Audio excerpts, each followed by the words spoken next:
Bienvenidos de nuevo. En este tema, dedicado al análisis de datos univariante, vamos a tratar de resumir la información contenida en una serie de datos por medio de medidas simples que se utilizarán para interpretar los datos de una manera sencilla.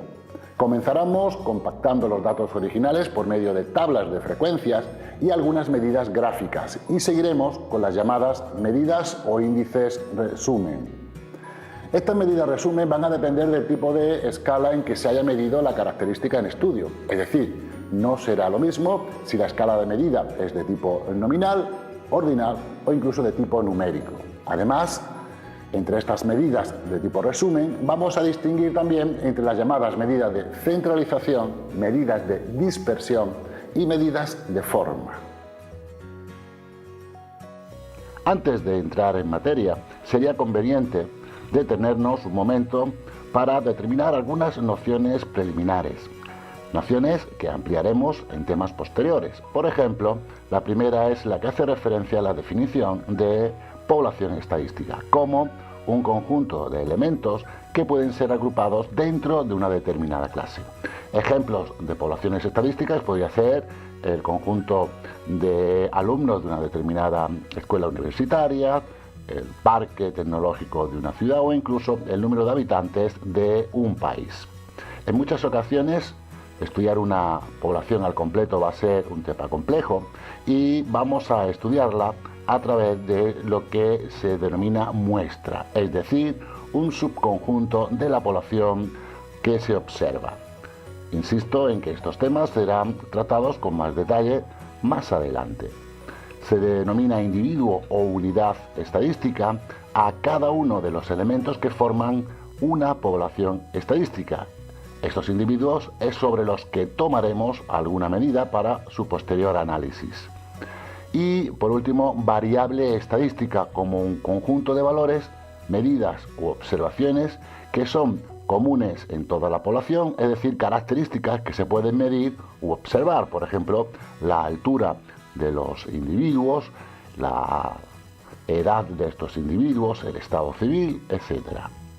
Otra diferencia que tenemos que tener muy clara son las escalas de medidas. Cuando sobre un individuo vamos a tomar cierta anotación, esta escala de medida puede ser de diversos tipos. En principio, podríamos distinguir entre las llamadas variables cualitativas o categóricas, donde tomamos en consideración cualidades o categorías de los individuos, y las variables cuantitativas o numéricas, es decir, que sobre cada individuo vamos a poder anotar una puntuación de tipo numérico de alguna de sus características de interés en el estudio.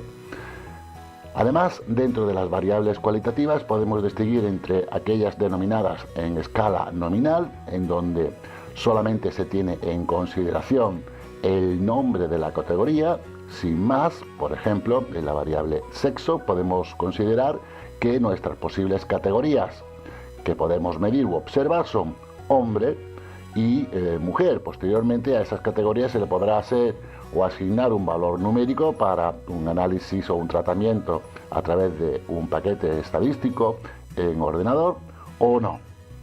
Y las llamadas escalas ordinales, en donde estas cualidades, además de tener en consideración el nombre de las posibles categorías, estas categorías tienen establecido un orden implícito. Por ejemplo, si consideramos la variable grado de aceptación de un producto, ese grado de aceptación podría ser o muy malo, o malo, regular, bueno o muy bueno, donde estamos viendo claramente que en esas categorías hay un orden implícito.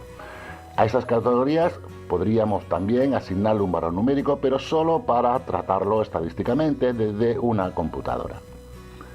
En cuanto a las variables numéricas o cuantitativas, también podemos hacer, en principio, dos tipos de distinciones. Primera, aquellas variables que están medidas en una escala por intervalos, es decir, una escala en donde tenemos una unidad de medición estándar. Por ejemplo, en la variable temperatura tendríamos los grados centígrados, en la variable altura centímetros de altura, kilos de peso, etc. Una unidad de medición de tipo estándar. En la escala por ratios no ocurre esto.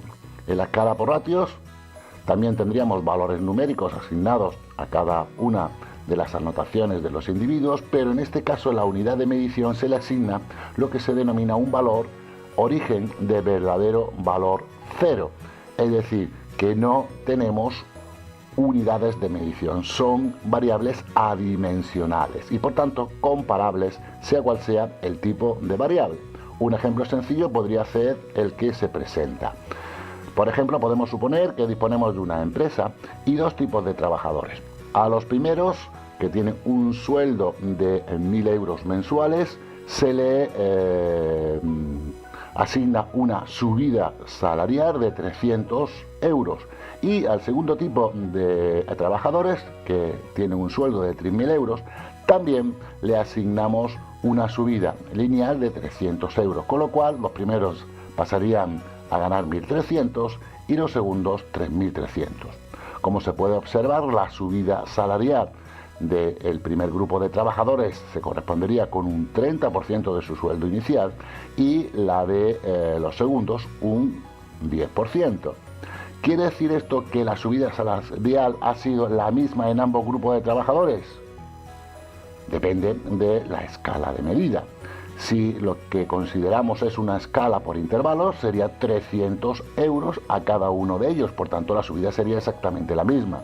Pero si consideramos una escala con valor verdadero cero, como podría ser el porcentaje de subida, los primeros tienen una subida del 30%, completamente distinta a la de los segundos de 3.000. Y por último, también podemos hacer una distinción entre las llamadas variables discretas y variables continuas. Las variables discretas son aquellas en cuyos valores solamente pueden tener un número discreto de valores, es decir, por ejemplo, el número de hijos de una familia, pues tenemos o 0 hijos, o 1, o 2, o 3, o 4, son valores discretos, numerables. Y las variables continuas son aquellas que a la hora de medirla podemos encontrarnos con cualquier valor dentro de un intervalo, por ejemplo, la velocidad de un automóvil. El problema de las variables continuas es que no disponemos de herramientas lo suficientemente finas para anotar todos los decimales posibles y lo que tratamos es de trabajar con este tipo de variables con una especie de discretización. Depende de nuestro aparato de medida, llegaremos a un decimal, 2 decimales, etc. Pero en principio pueden tomar cualquier valor dentro de un intervalo continuo de valores. Y comencemos ya con la materia. En principio, cuando tratamos de estudiar una población, lo primero que hacemos es qué características vamos a analizar y tomar la puntuación correspondiente. Por ejemplo, en nuestro caso hemos preguntado a 200 individuos sobre la calidad de un determinado producto y estos individuos tendrían que cuantificarlo en un número comprendido entre 1 y 10. Aquí, por ejemplo, tendríamos esos datos originales, esos 200 puntuaciones con respecto a la preferencia sobre el producto de los individuos. El primer individuo ha contestado un 1, el segundo un 5, el tercero un 7, el cuarto un 4 y así sucesivamente. Esta colección, estos datos originales, tal cual se presentan aquí, evidentemente nos aportan poca información, más bien parece ser un jeroglífico. Vamos a tratar de compactar, resumir esta información a través de las llamadas tablas de frecuencias. Tablas donde vamos a considerar varias columnas. La primera columna, las denominadas frecuencias absolutas o frecuencias de conteo, es decir, vamos a determinar cuántas puntuaciones distintas hay y cuántas veces ocurren. Frecuencia absoluta n sub ij. La frecuencia relativa o función de densidad empírica, también llamada, hace referencia a esa frecuencia absoluta en relación al total de individuos n, como el cociente entre la frecuencia absoluta y el total de individuos. La frecuencia absoluta acumulada es una columna en donde se presentan las puntuaciones acumuladas hasta ese determinado valor. Podemos también hablar de la frecuencia relativa acumulada o función de distribución empírica, en donde reproduciríamos de forma acumulada las frecuencias relativas. En nuestro ejemplo, podemos ver que el valor 1, la puntuación 1 asignada, la marcado 25 individuos. Eso supone una frecuencia relativa con respecto a los 200 de 0.125. En porcentaje, el 12.5% han marcado un 1 como opción ante la preferencia del producto. 53 individuos han anotado un 2 como elección ante la pregunta, lo que supone una frecuencia relativa del 26.5%. Llevaríamos acumulados 78 individuos, es decir, 78 individuos han puntuado con un 2 o menos de 2, y sería o se correspondería con el 39% de estos 200 individuos. De esta forma, podríamos ir analizando y ya dispondríamos de cierta información que no podíamos visualizar en la tabla de datos originales. Otra forma de construir tablas de frecuencias son las denominadas tablas agrupadas, en donde variables de tipo numérico la dividimos en varios intervalos de valores, donde estos intervalos pueden ser o bien intervalos abiertos, cerrados o semiabiertos o semicerrados. En nuestro ejemplo, podríamos considerar nuestra escala de 1 a 10 de valores dividida en 4 categorías. La primera, consideraríamos todos aquellos individuos que han puntuado con un 1 o con un 2. Tendríamos una frecuencia absoluta de 78, el 39% de la población habría marcado una puntuación entre 1 y 2. Por ejemplo, en segundo intervalo considerado sería entre 2 y 4. El 2 no estaría incluido en este intervalo, puesto que estaría incluido en el intervalo anterior. Hay 95 individuos que han anotado o puntuación entre 2 y 4, correspondiente a el 47.5% de nuestros individuos con una frecuencia acumulada de 173. En este tipo de categorización de una variable numérica, obviamente se pierde información, puesto que, por ejemplo, conocemos que hay 78 individuos que han puntuado o bien un 1 o un 2, pero no sabemos cuántos han puntuado un 1 y cuántos ha puntuado un 2. Como valor representativo de cada intervalo, no deja de ser una variable de tipo numérica, podríamos considerar el valor justamente que está en el centro de la categoría, el valor central. Es el que se denomina marca de clase X subestrella, que en nuestro primer intervalo se correspondería con el 1,5, en el segundo un 3 y así sucesivamente. Una vez compactada la información a través de las tablas de frecuencias, vamos a analizar algunas medidas asociadas a estos valores numéricos.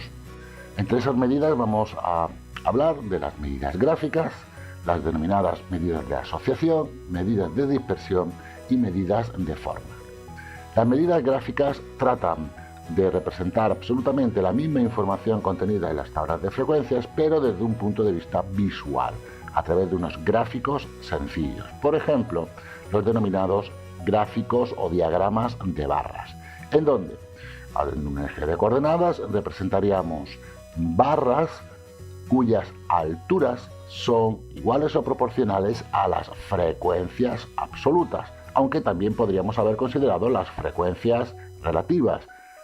Notar que los dos gráficos tienen exactamente el mismo impacto visual, donde vemos que la mayoría de los individuos han anotado un 3 dentro de la preferencia por el producto. El siguiente grupo mayoritario serían los que han respondido un 2. Estos mismos gráficos también se pueden representar o dibujar para las frecuencias acumuladas. Aquí disponemos, por ejemplo, de un diagrama de barras para frecuencias absolutas acumuladas. El de las relativas tendría exactamente el mismo aspecto, y incluso en ocasiones también simplemente trazando una línea por las alturas de estas barras obtendríamos el denominado polígono de frecuencias, en este caso acumuladas.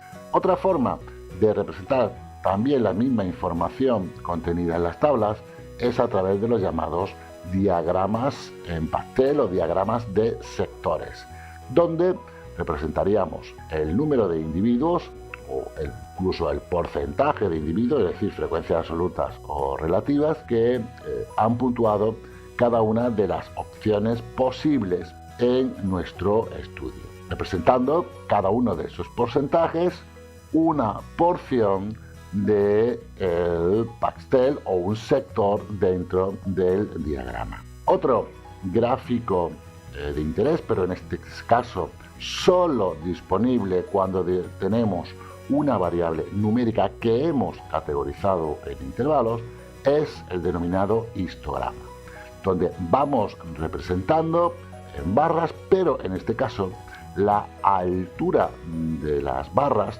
no es proporcional a las frecuencias. Lo que sería proporcional a las frecuencias es el área de estos rectángulos. Hay que tener mucho cuidado con este tipo de gráficos al compararlo con los histogramas, porque la información es completamente distinta. Y por último también se suelen utilizar los llamados pictogramas, que es dibujar una proporción más grande o más pequeña cada uno de los individuos de acuerdo a la frecuencia absoluta o relativa de ocurrencia. Por último, hay que indicar que este tipo de medidas gráficas es aplicable sea cual sea la escala de medida considerada, excepto los histogramas, que para poderlos representar solo es válido cuando disponemos de una variable numérica que hemos categorizado o dividido en intervalos. Continuamos con las denominadas medidas de centralización, en este caso para datos sin agrupar. Las medidas de centralización son medidas, como su nombre indica, que de alguna manera representan el valor central de la distribución, es decir, que los valores de nuestra distribución, es decir, nuestros datos, están de alguna forma alrededor de estas medidas. Entre las más importantes cabe señalar la denominada moda, que se corresponde con el valor de máxima frecuencia, la mediana o valor central de nuestra distribución, es decir, el valor una vez ordenados los datos originales que justamente está en el medio. Por tanto, el 50% de los datos estaría a su izquierda, tendrían valores menores, y el otro 50% estaría a su derecha, tendría valores mayores. En este caso, para poder obtener el valor de la mediana, deberíamos de, en primer lugar, ordenar los datos y localizar el valor central, que en el caso de ser un número impar, pues se correspondería con el valor central, el valor correspondiente al n más 1 medios. Si tenemos 25, por ejemplo, el valor central sería el dato correspondiente a la posición número 13, y si el número de datos es par, sería la media entre los dos valores centrales. La media, también llamada centro de gravedad de la distribución, se corresponde con el concepto conocido de media aritmética, es decir, sumaríamos todos los valores y lo dividiríamos por el total de elementos. Y por último, las denominadas medidas de localización, que consiste en dividir la distribución, la serie de datos, en varias partes iguales. Si consideramos cuartiles, estaríamos dividiendo nuestra división en 4 partes iguales, los deciles en 10 partes iguales y los percentiles en 100 partes iguales. Se habla en general de los denominados cuantiles, que consisten en dividir la distribución en varios cuantos o partes iguales.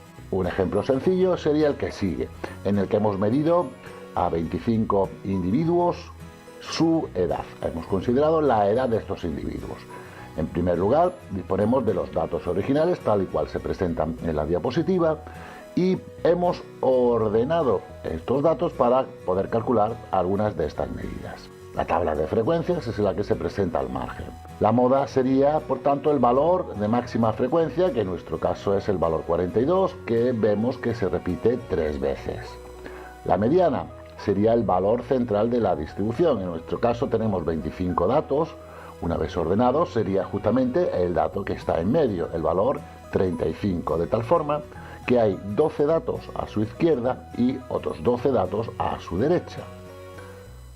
La media simplemente sería la media aritmética de los valores, sumaríamos todos los valores y dividiríamos por el total de individuos, 25 en este caso, media 38.08, o bien multiplicaríamos cada valor por su frecuencia, sumaríamos y dividiríamos por el total. En cuanto a los cuartiles, vamos a dividir la distribución en dos partes iguales. La parte de la izquierda, de la mediana hacia el principio, son 12 datos, por tanto no hay un valor central, sino que hay dos. Y lo mismo ocurriría con el tercer cuartil. Tendríamos dos datos centrales, tanto el primer cuartil como el segundo sería la media aritmética de esos dos valores centrales. En nuestro caso, el cuartil primero, 22.5, es decir, dejaría el 25% de los datos a su izquierda y el 75% a su derecha. Y el tercer cuartil tendríamos el 75% de los datos a su izquierda, o valores menores, y el 25% a su derecha. El segundo cuartil se correspondería evidentemente con el valor de la mediana. Continuamos con las medidas de dispersión, también para datos sin agrupar. Como su nombre indica, estas medidas tratan de cuantificar la dispersión o desviación que hay de los valores con respecto a alguna medida de centralización, que generalmente suele ser la media. Entre las medidas principales de dispersión se encuentran el rango, que sería la diferencia entre el valor más grande ordenado y el valor más pequeño, la varianza, que es una especie de promedio de distancias de los valores a su media elevados al cuadrado, es decir, que sería 1 partido n por la suma de 1 hasta n de x sub i menos su media, todos al cuadrado. Si disponemos de datos en forma de frecuencia, pues bastaría por multiplicar por esas frecuencias, o incluso utilizar la denominada fórmula operativa de cálculo de la varianza, que necesitaría menos cálculos para obtener el valor de la varianza. En este caso sería 1 partido por n por la suma de los valores al cuadrado, y todo ello menos el valor de la media al cuadrado. Haríamos la correspondiente corrección en el caso de disponer de una tabla de valores de frecuencias. Valores muy altos de la varianza indicarían que hay mucha dispersión alrededor de la media. Valores pequeños de la varianza quiere decir que los datos son muy homogéneos, es decir, que están muy concentrados y están muy cerca todos del valor de la media. La desviación típica coincide con la raíz cuadrada de la varianza. Su interpretación es similar. Si el valor de la desviación típica es alto, quiere decir que hay una dispersión grande entre los valores, y si la desviación típica es pequeña, pues habrá poca dispersión. Tiene la ventaja sobre la varianza en que se expresa en las mismas unidades que la variable, cosa que no ocurre con la varianza. La cuasivarianza y la cuasidesviación típica son dos medidas también de dispersión muy parecidas a las anteriores, ya que son exactamente iguales. Lo que ocurre es que en lugar de dividir por n, dividiríamos por 1 menos, por n menos 1. Como veremos en temas posteriores, estas medidas, cuasivarianza y cuasidesviación típica, son las que se suelen utilizar cuando hablamos de varianza o desviación típica en temas de inferencia, puesto que son mejores estimadores de esos parámetros desconocidos de la población.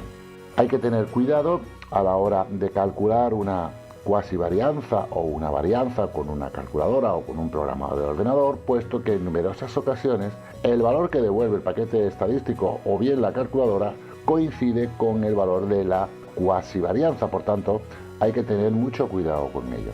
En cualquier caso, la relación entre la varianza y la cuasivarianza es muy sencilla de determinar. El error estándar es una medida que también se comentará a posteriori, puesto que es una medida del error que cometeríamos al estimar la media de una población a partir de una media de la muestra. Por tanto, es un coeficiente que por ahora vamos a utilizar poco.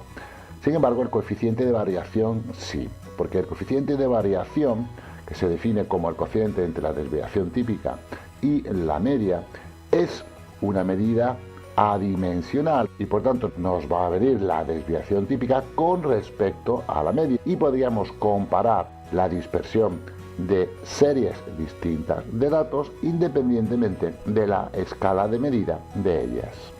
En el ejemplo que nos ocupa podemos calcular algunas de estas medidas de dispersión.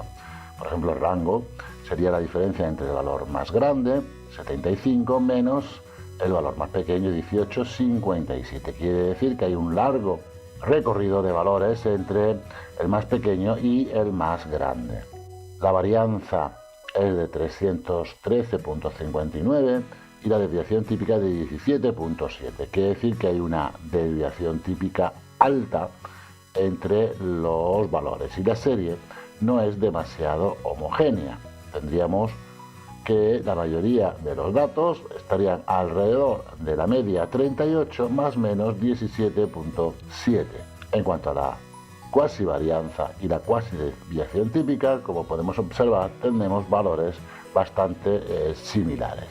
El coeficiente de variación corresponde con el valor 0.465, que se puede interpretar como que existe un 46.5 de variación, es decir, hay bastante dispersión de los valores con respecto a su media. Y por último, dentro de las medidas de dispersión, para datos sin agrupar, vamos a considerar los llamados momentos. Son medidas que vamos a utilizar como una herramienta para definir las medidas de forma. Hablaríamos de momentos respecto del origen, de orden R, ab sub R, como el promedio de los valores elevados a la cantidad R, 1 partido por n por la suma de los x sub i elevado a R. Y los momentos respecto de la media de orden R, m sub R, como un promedio de la distancia de los valores a su media elevado a R. 1 partido por n por la suma de los x sub i menos su media elevado a R. Podemos observar que el momento respecto a lo del origen de orden 1 coincide con la media y que el momento respecto de la media de orden 2 coincide con la varianza.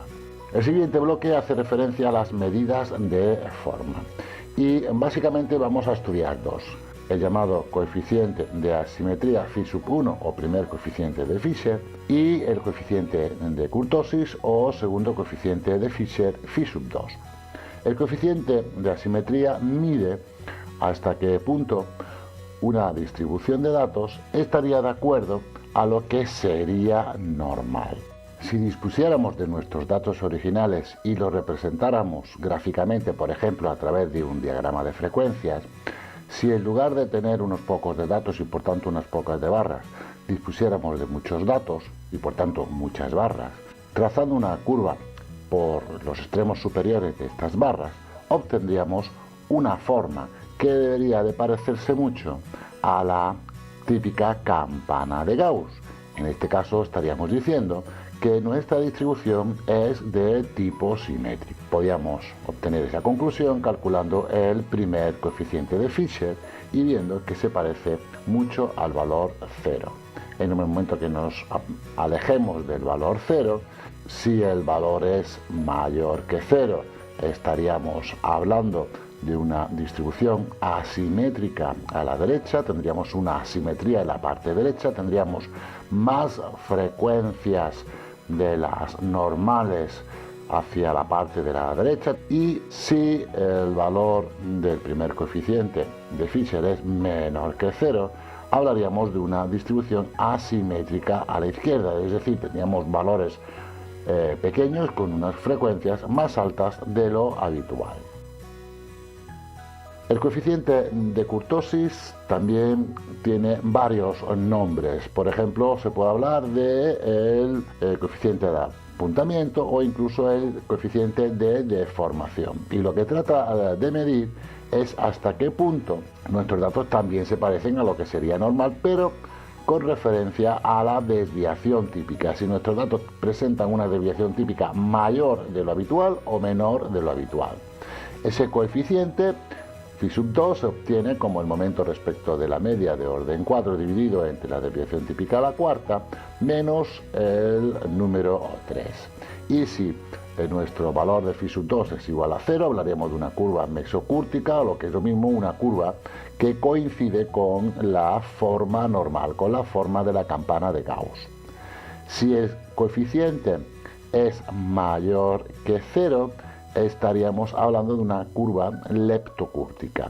Como podemos observar en el gráfico, es una curva que está mucho más apuntada, es mucho más picuda que la distribución normal, y eso lo único que nos está diciendo es que hay una desviación típica más pequeña de lo que sería normal que ocurriera. En el caso de que phi sub 2 fuera menor que 0, la curva se dice que es platicúrtica, está más aplastada, está más achatada de lo que sería normal, y por tanto nos estaría indicando que hay una desviación típica o una varianza más alta de lo habitual. Y por último, para terminar esta sección, hablaremos de los datos normales o no normales. Como hemos dicho, si representáramos nuestra distribución de datos, se debería de parecer mucho a la típica campana de Gauss, y una forma de determinar si nuestros valores, alguno de forma puntual, es normal o es no normal, sería mediante el proceso denominado de tipificación. Es decir, que a partir de nuestra serie original de datos x sub i, construiríamos una nueva serie de datos z sub i, en donde a cada valor x sub i le hemos restado la media y lo hemos dividido por la desviación típica, es decir, que en primer lugar hemos hecho un cambio de origen al restar la media y un cambio de escala al dividir por s. Bien, en este proceso de tipificación, si todos los valores z sub i obtenidos pertenecen al intervalo menos 2, 2, hablaremos de que los datos son de tipo normal, y en el caso en que dispusiéramos de algún valor z sub i que no perteneciera a este intervalo menos 2, 2, estaríamos hablando de un dato no normal, un dato que nos distorsionaría bastante nuestra distribución de datos, porque por ejemplo afectaría mucho a el valor de una medida central básica, la media. Un valor grande en nuestra distribución de datos tiraría al valor de la media a valores mayores de lo que sería representativo del resto de datos, y por tanto sería conveniente analizarlos e incluso eliminarlos de nuestra distribución para obtener medidas más fiables. Volviendo a nuestro ejemplo, si calculáramos las medidas de forma, obtendríamos el valor de phi sub 1 de 0.199, es decir, que tendríamos una leve asimetría hacia la derecha, y un phi sub 2 de menos 0.98, es decir, que en este caso, como ya hemos comentado con anterioridad, tendremos más desviación típica, más varianza de lo que sería normal que ocurriera. Continuamos con el estudio, en este caso, considerando los datos agrupados y intentando obtener las mismas medidas, tanto de centralización, dispersión como forma, que hemos estudiado con anterioridad. En este caso, la diferencia básicamente estriba en que para calcular las distintas medidas tendríamos que considerar los valores de las frecuencias juntos con los marcas de clase, en lugar de trabajar con los datos originales. El valor de las medidas de centralización, moda, mediana, media, incluso las medidas de localización, cuartiles, deciles o percentiles, se obtienen por tanto de manera similar. La única diferencia, o la diferencia básica, radica en el hecho de que tanto las medidas de localización, entre las que se encuentra la mediana, obtenemos unas fórmulas distintas, pero que vamos a ver dentro de un momento cómo obtener estas medidas de una forma lógica y sencilla. De la misma forma, para las medidas de dispersión, lo único que tendríamos que tener en consideración son que los valores de la variable, en este caso serían las marcas de clase, que tendríamos que multiplicar por las respectivas frecuencias de ocurrencias, y tendríamos las mismas medidas que hemos ya comentado.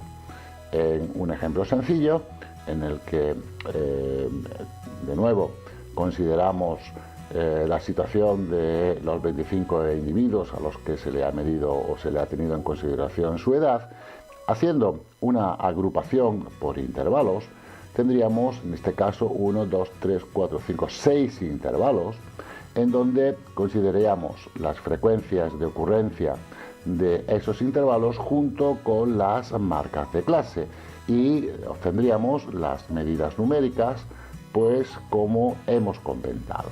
Por ejemplo, tendríamos en un estudio paralelo tanto las medidas de centralización, dispersión y forma, tanto en el caso de considerar los datos originales como en el caso de considerar los datos agrupados. Podemos observar que con los datos agrupados el valor de la media es 38 frente a los datos originales que era 38.08, es decir, valores que finalmente son bastante parecidos. Igual ocurriría, por ejemplo, con el valor de la desviación típica.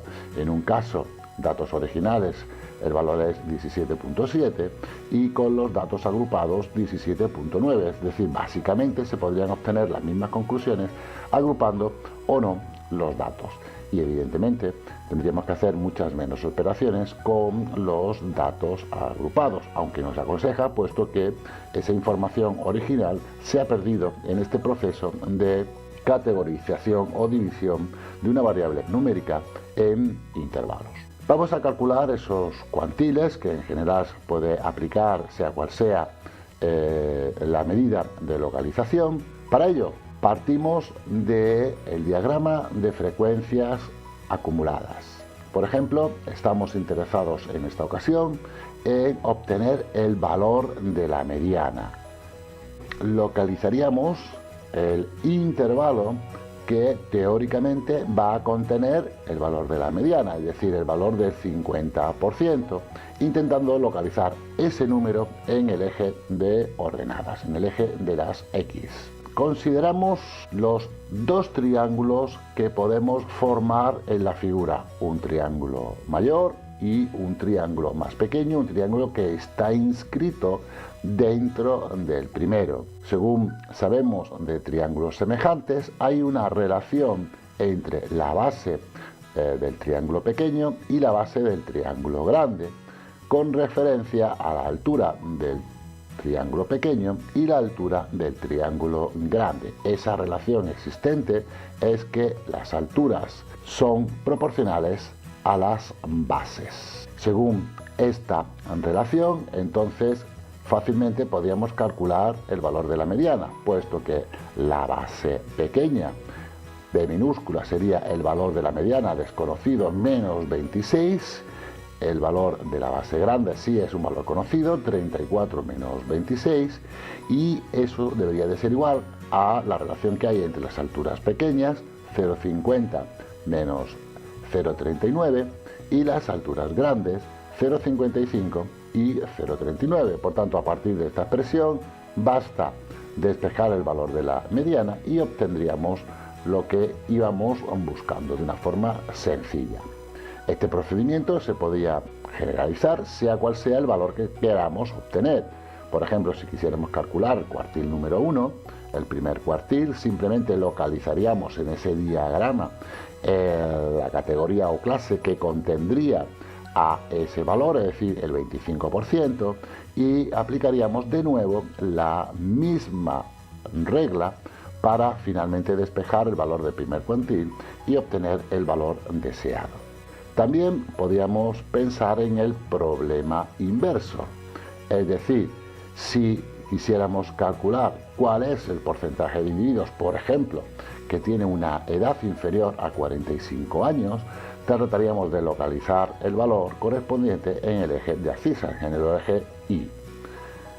Para ello, de nuevo, simplemente aplicando la misma regla de triángulos semejantes, podríamos llegar al valor que íbamos buscando. Despejaríamos de la expresión y obtendríamos que el 74.6% de la población va a tener una edad inferior a 45 años. De esta forma podemos calcular cualquier valor sobre el eje Y que deseemos. Finalmente, destacar y advertir que no todas las medidas que hemos visto pueden ser obtenidas sea cual sea la escala de medida. Por ejemplo, con una escala que no sea numérica, evidentemente nunca podríamos calcular una medida de dispersión tipo varianza o una medida de centralización tipo media. Sin embargo, sea cual sea el tipo de escala utilizado, El valor de la moda, por ejemplo, como medida de centralización sí que se podría obtener, o si, por ejemplo, la escala es categórica de tipo ordinal, el valor de la mediana también podría ser calculado. Y básicamente son los únicos medidas, tanto de centralización como dispersión, que pueden utilizarse con variables de este tipo, variables de tipo categórico.